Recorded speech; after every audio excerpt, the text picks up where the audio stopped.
একদিন এক গ্রামে অদ্ভুত এক জাদুকর তান্ত্রিক মহিলা আসলো এবং এলাকায় খবর ছড়িয়ে দিল সে অমুক দিন বিকেল বেলায় গ্রামের মধ্যবর্তী বড় মাঠে জাদুর খেলা দেখাবে। আর এটা কোনো সাধারণ জাদু নয়, কোনো চোখের ধোঁকাও নয়, হাত সাফাইও নয়। তার খেলায় ছিল এমন কিছু যা মানুষ আগে কখনো দেখেনি। সেই দিন বিকেলের দিকে গ্রামের খোলা মাঠে লোকজন জড়ো হতে শুরু করলো। নারী, পুরুষ, বৃদ্ধ, শিশু সবাই এসেছে।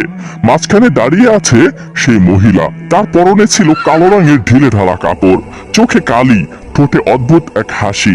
তার চোখের দিকে তাকালেই যেন শিরদাঁড়া দিয়ে ঠান্ডা স্রোত বয়ে যায়। সে উচ্চস্বরে বলল, হে গ্রামবাসী, আজ আমি তোমাদের সামনে এমন কিছু জাদু দেখাবো যা আগে কেউ দেখেনি। আজকের খেলাগুলো হবে একেবারেই নতুন। লোকজনের ভিড় আরো ঘন হয়ে এলো। কেউ ফিস ফিস করে বলল, আল্লাহ জানে কি দেখাবে। কেউ আবার কৌতূহল মনে এগিয়ে এলো। খেলা শুরু হলো। সবার আগে মহিলা মাটির দিকে তাকিয়ে হঠাৎ জোরে পা দিয়ে মাটিতে আঘাত করলো। মুহূর্তের মধ্যে মাটি কেঁপে উঠলো, ধুলো উড়ে গেল, আর চোখের পলকেই সেখানে তৈরি হলো এক বিশাল গর্ত। গর্তের ভেতর থেকে ধীরে ধীরে বেরিয়ে এলো এক ভয়ঙ্কর বড় সাপ। ফনা তুলে হিস হিস করছে। লোকজন চিৎকার করে পিছনে সরে গেল। কেউ কেউ ভয়ে দৌড়ে পালাতে চাইল। তখন মহিলা হাত তুলে বলল, তোমরা কেউ ভয় পেও না, যতক্ষণ আমি এখানে আছি কিছুই হবে না। সে সাপের দিকে তাকিয়ে অদ্ভুত ভাষায় কিছু বলতে লাগলো। তারপর হঠাৎ জোরে বলল, এখনই দেখো। চোখের সামনেই সেই বিশাল সাপটা কেঁপে উঠল, শরীর ছোট হতে লাগলো, আর মুহূর্তের মধ্যেই সেটা পরিণত হলো একটি ছাগলে। লোকজন অবাক, কেউ বিশ্বাস করতে পারছে না। কেউ বলছে, এ কোন জাদু, আবার কেউ বলছে এ তো অসম্ভব। এরপরে মহিলা তার ঝুলি থেকে একটি ছোট্ট পাথর বের করলো। সে পাথরটি সামনে রাখলো। এরপরে মন্ত্র পড়তে লাগলো। ধীরে ধীরে সেই পাথর বড় হতে লাগলো। ছোট্ট পাথর মুহূর্তেই বিশাল আকৃতি ধারণ করলো। তারপর অলৌকিকভাবে পাথরটি মাটি ছেড়ে হাওয়ায় ভাসতে শুরু করলো। লোকজন হতভম্ব হয়ে তাকিয়ে আছে। এক সময় পাথরটা আরো উপরে উঠলো। আরো উঠতে উঠতে এক সময় আকাশে মিলিয়ে গেল। চোখের আড়ালে হারিয়ে গেল সে চিরতরে। গ্রামের মানুষে মানুষে মাঠ ভরে গেল। ভিড়ের মাঝেই ছিল এক ছোট্ট ছেলে, ফুটফুটে, চোখে বুদ্ধির ঝিলিক, মুখে কৌতূহল। জাদু দেখাতে দেখাতে হঠাৎ সেই মহিলার নজর পড়লো ওই ছেলেটির দিকে। তার চোখ সরু হয়ে এলো, মনে মনে কিছু একটা ভাবলো। হঠাৎ সে সবাইকে উদ্দেশ্য করে বলতে লাগলো, হে গ্রামবাসী, শোনো, এখন আমি এমন এক জাদু দেখাবো যা খুবই ভয়ঙ্কর। এতে কারো প্রাণও চলে যেতে পারে, তবে ভয় পেও না, আমি আছি। এই কথা শুনে লোকজন শিউরে উঠলো। একজন সাহস করে জিজ্ঞাসা করলো, হে জাদুকরনি, কি জাদু দেখাবেন? মহিলা ঠান্ডা গলায় বলল, আমি এক মানুষকে পশুতে পরিণত করব। এই কথা বলার সাথে সাথেই চারদিকে আতঙ্ক ছড়িয়ে পড়ল। কেউ পিছিয়ে গেল, কেউ চুপ করে রইল। তখন মহিলা সকলকে উদ্দেশ্য করে বলতে লাগলো, তোমাদের মধ্য থেকে কাউকে প্রস্তুত হতে হবে। আমি কাউকে জোর করব না। কে প্রস্তুত? কিন্তু কেউ এগিয়ে এলো না। সবাই নিচের দিকে তাকিয়ে রইল। তখন মহিলা ধীরে ধীরে হাঁটতে হাঁটতে সেই ফুটফুটে ছেলেটির সামনে গিয়ে দাঁড়ালো। নিচু হয়ে তাকিয়ে বলতে লাগলো, বাবা, তুমি কি এই মজাদার জাদুটি দেখতে প্রস্তুত? ছেলেটি ভয় পেল না, বরঞ্চ শান্ত গলায় বলল, আপনি তো একটা সাপকে ছাগল বানাতে পেরেছেন। যদি পারেন তাহলে অদৃশ্যভাবে একজন মানুষ এভাবে হাজির করে তাকে পশুতে বদলে দেখান। নিশ্চয়ই আপনার সেই ক্ষমতা আছে। এই কথা শুনে চারপাশ স্তব্ধ হয়ে গেল। এত ছোট্ট একটা ছেলের মুখে এমন কথা কেউ আশা করেনি। মহিলার মুখে হাসি জমে গেল। সে কিছুক্ষণ চুপ করে রইল। তারপরে মনে মনে ভাবলো, এই বাচ্চাটাকে আমার লাগবে, আমার তো কোনো সন্তান নেই। সে ছেলেটির কানে কানে কিছু একটা ফিস ফিস করে বলল। সঙ্গে সঙ্গে ছেলেটি একটু দূরে সরে গেল এবং লোকেদের ভিড়ের মধ্যে হারিয়ে গেল। কেউ কিছু খেয়াল করলো না। এরপরে মহিলা ঘোষণা করলো, আজকের খেলা এখানেই শেষ। লোকজন একে একে মাঠ ছেড়ে চলে যেতে লাগলো। ছোট ছোট বাচ্চাদের একটি দল বাড়ির পথে রওনা দিল। তাদের মধ্যে ছিল সেই ফুটফুটে ছেলেটি, কিন্তু তার মনটা অস্থির। ভয়ের একটা অদ্ভুত ছায়া তার পিছু ছাড়ছে না। ঠিক তখনই সেই পথ দিয়ে ধীরে ধীরে হেঁটে আসছিলেন একজন আল্লাহর ওলি। কাঁচা রাস্তা ধরে ধীরে ধীরে হেঁটে আসছেন সেই মানুষটি, যাকে গ্রামবাসী পাগল বলে জানতো। চুল এলোমেলো, পোশাক সাদামাটা, চোখ নিচু। কোনরূপ উত্তেজনা ছাড়াই শান্তভাবে হেঁটে আসছিলেন। একজন বাচ্চা হেসে উঠল এবং বলতে লাগলো, ওই দেখো, ওই যে একটা পাগল। আরেকজন বলল, চল একটু মজা করি। শিশুসুলভ নিষ্ঠুরতা আর কৌতুক মিলিয়ে তারা রাস্তার পাশ থেকে ছোট ছোট পাথর তুলে ছুটতে লাগলো। কেউ লক্ষ্যভেদ করছে, আবার কেউ হেসে লাফাচ্ছে। পাথরগুলো ছুটে যাচ্ছে আল্লাহর অলির দিকে, কিন্তু তিনি থামলেন না, পেছনে তাকালেন না। তার মুখে কোনো বিরক্তি নেই, কোনো ভয় নেই। তিনি শুধু মনে মনে বললেন, হে আল্লাহ, ওরা তো জানে না তুমি ওদের সবাইকে দিনের খাদেম হিসেবে কবুল করে নাও। ঠিক তখনই ঘটল আরেকটি অলৌকিক ঘটনা। যে পাথরগুলো তার শরীরে লাগার কথা ছিল, সে পাথরগুলো মধ্য আকাশে ভিন্ন রূপ ধারণ করলো। অদৃশ্য জগৎ থেকে মনে হচ্ছিল কেউ সেগুলোকে রং করে দিচ্ছে। ধীরে ধীরে পাথরগুলো রং বদলাতে লাগলো। শক্ত পাথর নরম হয়ে গেল, আর মুহূর্তের মধ্যেই এক একটা পাথর রূপ নিল রঙিন ফুলে। কিছু ফুল মাটিতে ছড়ে পড়লো, কিছু ফুল বাতাসে দুলে দুলে নামলো। চারদিকে হঠাৎ সুগন্ধ ছড়িয়ে পড়লো। বাচ্চাদের হাসি থেমে গেল, কেউ কথা বলছে না। একটা ছেলে ভয় ফিসফিস করে বলল, দেখেছিস, পাথর ফুল হয়ে গেল, নিশ্চয়ই সে জাদু দেখাচ্ছে। কিন্তু সেই ফুটফুটে ছেলেটি সবকিছু খুব মনোযোগ দিয়ে দেখছিল। তার চোখ বড় বড় হয়ে গেল। সে বুঝে গিয়েছে এটা কোনো সাধারণ মানুষ নয়। তখনই একজন ছেলে বলতে লাগলো, চল আমরা এখান থেকে পালিয়ে যাই, না হলে ওই মহিলার মতো এই লোকটিও আমাদেরকে ছাগল বানিয়ে দিবে।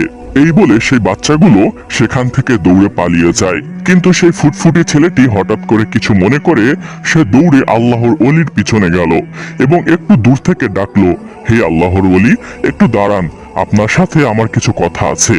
এই ডাক শুনে আল্লাহর ওলি থামলেন, ধীরে ধীরে পিছনে তাকালেন। চোখে কোনো কঠোরতা নেই, বরঞ্চ মমতা। তিনি নরম গলায় বললেন, হ্যাঁ বাবা, বলো কি কথা।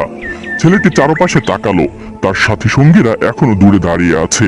সে একটু নিচু স্বরে বলতে লাগলো, এখানে না হুজুর, এখানে আমার সাথীরা আছে, ওরা হয়তো ভয় পেয়ে যাবে। বাচ্চাটির কথা শুনে আল্লাহর ওলি এক মুহূর্ত ভেবে মাথা নাড়ালেন এবং বললেন, আচ্ছা বাবা, চলো। দুজনে হাঁটতে হাঁটতে একটু দূরে ফাঁকা জায়গায় চলে গেলেন এবং একটি বড় গাছের নিচে দাঁড়ালেন। চারদিকে নীরবতা, পাখির ডাকও যেন কমে এসেছে। আল্লাহর ওলি দাঁড়িয়ে বলতে লাগলেন, বলো বাবা, এবার কি বলবে? আশেপাশে কেউ নেই। ছেলেটি একটু ইতস্ত করলো, তারপরে কাপা কণ্ঠে বলতে লাগলো, হুজুর, এই এলাকায় একজন জাদুকরনী মহিলা এসেছে, আপনি হয়তো শুনেছেন। তার ক্ষমতাও অনেক, কিন্তু আমি জানি আল্লাহর ক্ষমতাই সবচেয়ে বেশি। সবকিছু তো তারই সৃষ্টি। আল্লাহর ওলি সব শুনলেন। ছেলেটি এবার বলল, কিছুক্ষণ আগে ওই মহিলা খেলা দেখাচ্ছিল। সে সাপকে ছাগল বানিয়ে দিয়েছিল, আমরা সবাই নিজের চোখে দেখেছি। কিন্তু শেষের দিকে তার নজর আমার উপরে পড়ে। সে আমার কানে কানে ফিসফিস করে বলেছে আমাকে অনেক খেলনা কিনে দিবে, তবে আমাকে তার সাথে যেতে হবে। এই কথা বলতে বলতে ছেলেটির চোখে পানি এসে গেল। হুজুর, আমি তার সাথে যেতে চাই না, যদি সে আমাকেও কোনো কিছুর রূপে বদলে দেয়। এই কথা শুনে আল্লাহর ওলি হালকা মুচকি হাসলেন। সেই হাসিতে ভরসা ছিল, শান্তি ছিল। তিনি বললেন, বাবা, ভয় পেও না, এসবগুলো চোখের ভুল। সাপও একটা মাখলুক, আল্লাহর সৃষ্টি। আল্লাহর সৃষ্টি কেউ এভাবে রূপান্তর করতে পারে না, এটা সম্ভব না। ছেলেটি হতভম্ব হয়ে গেল। জি হুজুর, আপনি ঠিকই বলেছেন, কিন্তু আমরা সবাই তো নিজের চোখে দেখেছি। তবে যাই হোক, আপনি আমাকে সাহায্য করবেন। যে মানুষের গায়ে পাথর লাগার আগেই ফুল হয়ে যায়, সেই মানুষই ওই জাদুকরনীর মোকাবিলা করতে পারবে। এই কথা শুনে আল্লাহর ওলি এক মুহূর্ত থমকে গেলেন। এত ছোট্ট একটা ছেলের মুখে এমন গভীর কথা তাকে অবাক করলো। তিনি ছেলেটির দিকে গভীর দৃষ্টিতে তাকিয়ে বলতে লাগলেন, আচ্ছা বাবা, ঠিক আছে, আমি বিষয়টা দেখব। আমি এই সত্যটা সবার সামনে প্রকাশ করে দেব। ছেলেটির বুক হালকা হয়ে এলো। আল্লাহর ওলি আবার বললেন, কিন্তু একটা কথা মনে রেখো, পরের বার সে যখন খেলা দেখাবে তখন অবশ্যই তুমি আমাকে খবর দিবে। ছেলেটি মাথা নাড়ালো, জি হুজুর, আমি কথা দিচ্ছি। এই বলে সে দৌড়ে তার সঙ্গীদের কাছে চলে গেল। আর আল্লাহর ওলিও ধীরে ধীরে আবার হাঁটতে লাগলেন সেই পথ ধরে, যেই পথ অচিরেই তাকে নিয়ে যাবে এমন এক ঘটনার দিকে, যেখানে শুধু জাদু নয়, মানুষ আর জিনের ভাগ্য এক সুতোয় বাঁধা পড়বে। এদিকে দিন যেতে লাগলো, আর সেই গ্রামের মানুষদের বুকের ভিতরে অজানা এক ভয় ধীরে ধীরে বাসা বাঁধতে শুরু করলো। আজকে একটা বাচ্চা নেই, কালকে আরেকটা, পরশুদিন আবার অন্য বাড়ির একটি শিশু। এভাবে একে একে ছোট ছোট বাচ্চারা হারিয়ে যেতে লাগলো। শুরুতে সবাই ভেবেছিল হয়তো কোনো আত্মীয়দের বাড়িতে গিয়েছে, কিংবা খেলতে গিয়ে দূরে চলে গিয়েছে। কিন্তু সময় গড়াতেই বোঝা গেল ব্যাপারটা মোটেও স্বাভাবিক নয়। মায়েরা ছেলে মেয়েদের বুকে জড়িয়ে ধরে কাঁদতে লাগলো।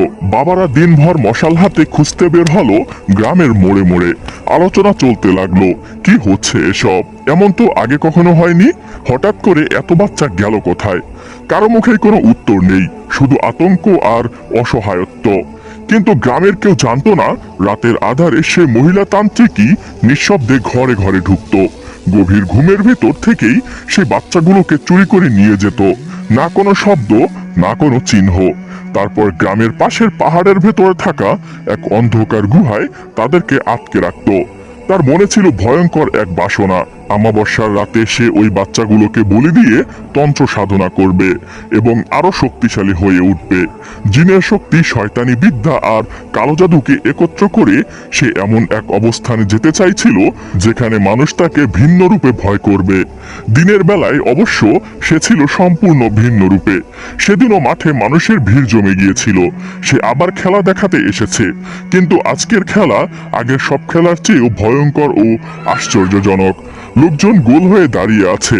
হঠাৎ সবাই দেখলো কোনো দড়ি নেই, কোনো লাঠি নেই, কোনো ভর নেই। সেই মহিলা ধীরে ধীরে মাটি ছেড়ে উপরে উঠতে শুরু করলো। হাওয়ার ভেতর ভাসছে সে, ঠিক যেন বাতাসই তাকে ধরে রেখেছে। লোকেরা বিস্ময়ে তাকিয়ে আছে, কেউ হাততালি দিচ্ছে, কেউ ভয়ে মুখ চেপে ধরেছে।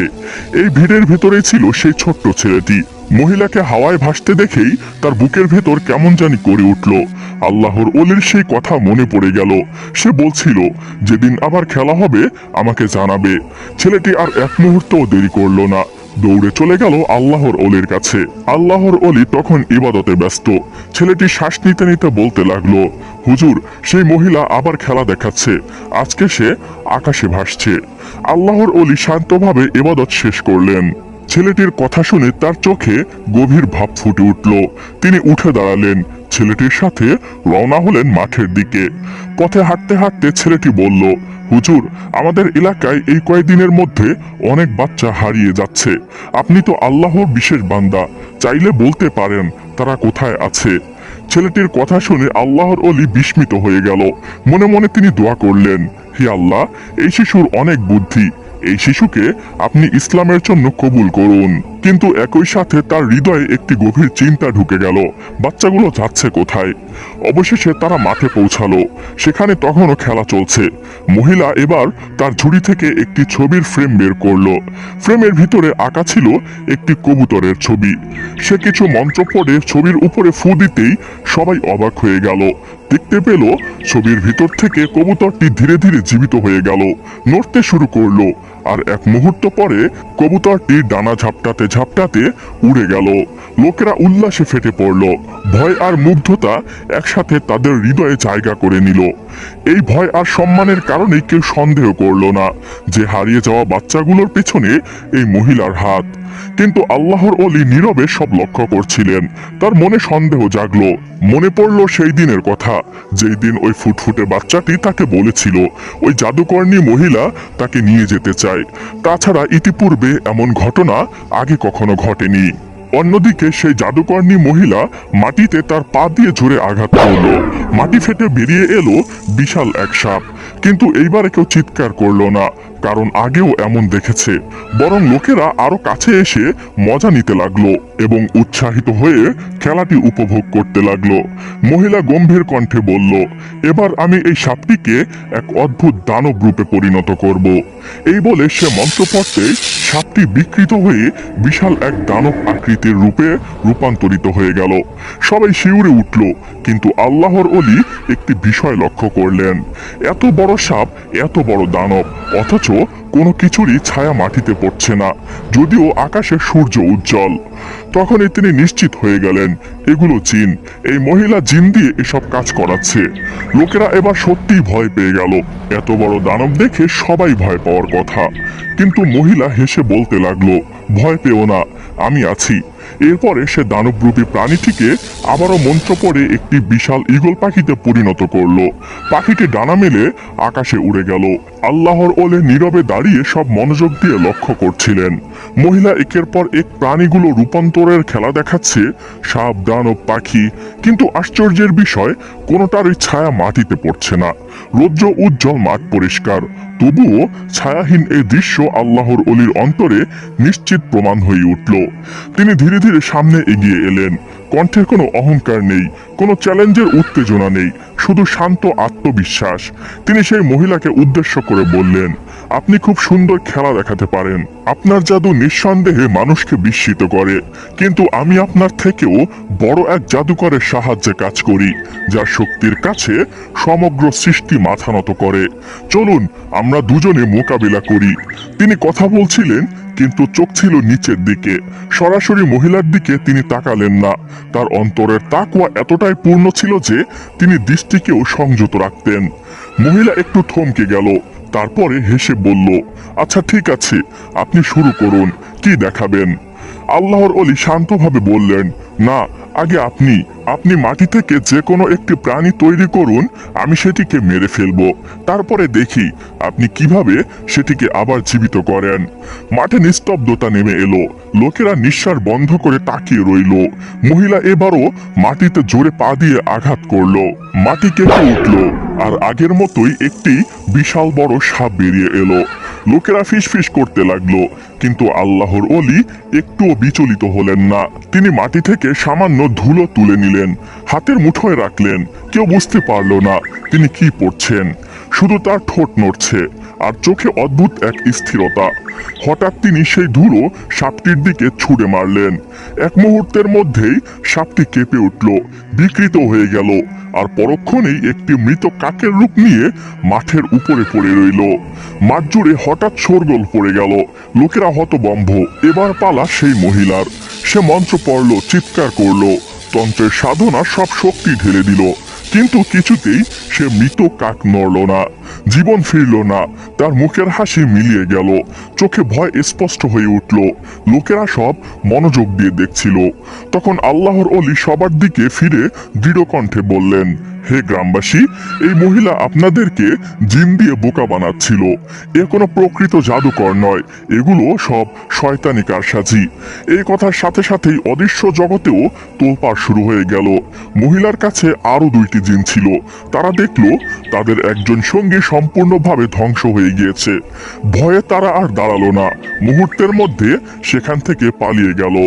মহিলা চুপচাপ দাঁড়িয়ে রইল।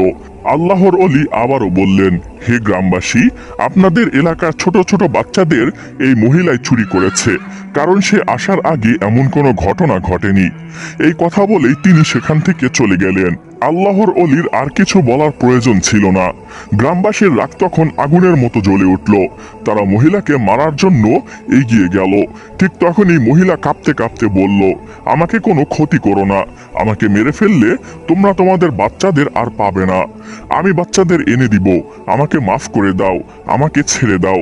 মায়েদের কান্না, বাবাদের অসহায় মুখ, সব মিলিয়ে গ্রামবাসীরা থেমে গেল। তারা শেষ পর্যন্ত তাকে ছেড়ে দিল। মহিলা রাতের আধারে গুহায় গেল। এক এক করে সব বাচ্চাকে বের করে এনে গ্রামের শেষ সীমানায় রেখে দিল।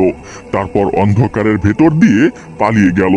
অতঃপর জঙ্গলের গভীরে গিয়ে সে ওই দুইটি পালিয়ে যাওয়া জিনকে ডেকে আনলো। দাঁত কিরমিরিয়ে আল্লাহর ওলিকে উদ্দেশ্য করে বলতে লাগলো, আমি ওই শয়তান বৃদ্ধ লোকটার কোনো ক্ষতি করতে পারবো না। সে আমার থেকেও অনেক বেশি কিছু জানে। মানুষের যেমন বিচারালয় রয়েছে, তোমাদেরও তো আছে। তোমরা এক কাজ করো, জিনদের আদালতে গিয়ে তার নামে অভিযোগ করো সে তোমাদের একজন সঙ্গীকে মেরে ফেলেছে। এরপরে সেই দুইটি জিন অদৃশ্য জগতের আদালতে গিয়ে অভিযোগ দায়ের করলো। এরপর জিনদের আদালতে অভিযোগ উঠল, বিষয়টি গুরুতর, একজন জিন নিহত হয়েছে, আর সেই ঘটনার সাথে একজন মানুষের নাম জড়িত। জিনদের বিচারক হুকুম দিলেন, যাকে অভিযুক্ত করা হয়েছে সেই মানুষটিকে এখানে উপস্থিত করা হোক।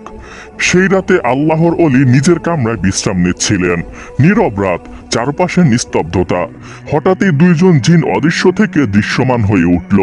তারা কিছু না বলেই তার খাটসহ তুলে নিল এবং মুহূর্তের মধ্যে আকাশের অদ্ভুত পথে নিয়ে গেল। চোখের পলকে তিনি উপস্থিত হলেন জিনদের আদালতে। তিনি জেগে উঠলেন। সেই আদালত মানুষের আদালতের মতো নয়। চারপাশে অদ্ভুত আলো, বাতাসে গম্ভীরতা, বিচারকের চোখে কঠোরতা। সেখানে শুরু হলো ইতিহাসের এক বিরল ঘটনা। জিনদের আদালতে একজন মানুষের বিচার। সব জিন একে একে বক্তব্য রাখতে লাগলো। কারো কণ্ঠে রাগ, কারো কণ্ঠে প্রতিশোধের আগুন। সবাই আল্লাহর অলির বিপক্ষে। আদালতের নিয়ম অনুযায়ী আল্লাহর অলির পক্ষেও একজন জিন দাঁড় করানো হলো, কিন্তু সে অসহায়। তার হাতে কোনো প্রমাণ নেই, কোনো যুক্তি নেই, কোনো পথ নেই তাকে বাঁচানোর। আল্লাহর অলি পুরো সময় নীরব, না কোনো ভয়, না কোনো অনুনয়। মাথা নিচু করে দাঁড়িয়ে আছেন, যেন সবকিছু আল্লাহর ইচ্ছার উপর ছেড়ে দিয়েছেন। দীর্ঘ আলোচনা, তর্ক, ফিসফাসের পর বিচারক কঠোর কণ্ঠে রায় ঘোষণা করলেন। অভিযুক্তকে মৃত্যুর বদলে মৃত্যু দেওয়া হবে, ফাঁসি। সেই রায় শুনে জিনেদের আদালত নিস্তব্ধ হয়ে গেল। আল্লাহর অলিকে ফাঁসির কাস্টে নিয়ে যাওয়া হলো। তিনি চুপচাপ হাঁটছিলেন, একটুও প্রতিবাদ নয়, একটু আতঙ্ক নয়। তিনি ফাঁসির কাস্টে পৌঁছে থমকে গেলেন। চোখ ভিজে উঠল, কণ্ঠ নরম হয়ে এলো। তিনি কারো উদ্দেশ্যে নয়, শুধু আল্লাহর কাছে বললেন, হে আল্লাহ, আমি তোমার কোনো মাখলুককে অযথা হত্যা করিনি। সে একটি পুরো গ্রামের মানুষের ঈমান ভাঙতে সাহায্য করেছিল। জাদু দেখিয়ে মানুষকে এই ভুল ধারণা দিচ্ছিল যে তোমার সৃষ্টিকে রূপান্তর করা সম্ভব, অথচ সমস্ত শক্তি তো একমাত্র তোমারই। এই কথাগুলো সেখানে উপস্থিত একজন বৃদ্ধ জিন শুনে ফেললেন। এই জিন নবীজির যুগেও জীবিত ছিলেন। তিনি নিজ চোখে নবীজির বিচার, ন্যায় ও শাসনের নিয়ম দেখেছিলেন। তিনি এক মুহূর্ত দেরি করলেন না, দৌড়ে গেলেন জিনেদের বিচারকের কাছে। তিনি কাপা কণ্ঠে কিন্তু দৃঢ় বিশ্বাসের সঙ্গে বলতে লাগলেন, হে মহামান্য বিচারক, আমি নবীজির যুগ দেখেছি। আমি দেখেছি যখন কোনো জিন নিজের প্রকৃত রূপ ছেড়ে অন্য রূপ ধারণ করত এবং মানুষকে বিভ্রান্ত করত, তখন যদি মানুষ তার বিরুদ্ধে ব্যবস্থা নিত, এমনকি তাকে মেরে ফেলত, বিশ্বনবী মুহাম্মদ সাল্লাল্লাহু আলাইহি ওয়াসাল্লাম সেই মানুষকে কখনো দোষী সাব্যস্ত করতেন না, কারণ ভুল ছিল জিনের। আল্লাহ জিনকে যতটুকু ক্ষমতা দিয়েছেন সে তার অপব্যবহার করেছে। এই কারণে মানুষের উপর কোনো শাস্তি আরোপ করা হতো না। এই কথা শুনে পুরো আদালত কেঁপে উঠল। বিচারক কিছুক্ষণ নীরব থাকলেন। তারপরে তিনি শক্ত কণ্ঠে নতুন রায় ঘোষণা করলেন। আগের রায় বাতিল করা হলো। এই মানুষ নির্দোষ, তাকে ফাঁসির শাস্তি থেকে মুক্তি দেওয়া হলো। এরপর তিনি হুকুম দিলেন, এই আল্লাহর বান্দাকে পেট ভরে খাবার খাওয়াও, তারপর তাকে সসম্মানে নিজের বাড়িতে পৌঁছে দিয়ে আসো। ঠিক তাই করা হলো। তাকে উদরপুরে খাবার খাওয়ানো হলো। এরপরে তার খাটসহ তুলে নেওয়া হলো। জিনেদের আদালত থেকে মুহূর্তের মধ্যেই তাকে তার নিজের ঘরে পৌঁছে দেওয়া হলো, ঠিক যেভাবে আনা হয়েছিল। তিনি বুঝতে পারলেন এটা আল্লাহর ন্যায় বিচার। অন্যদিকে গ্রামবাসীরাও বুঝতে পারলেন জাদু নয়, কোনো শক্তি নয়, সবচাইতে বড় সত্য হলো আল্লাহর ক্ষমতা ও তার প্রতি ঈমান আনা।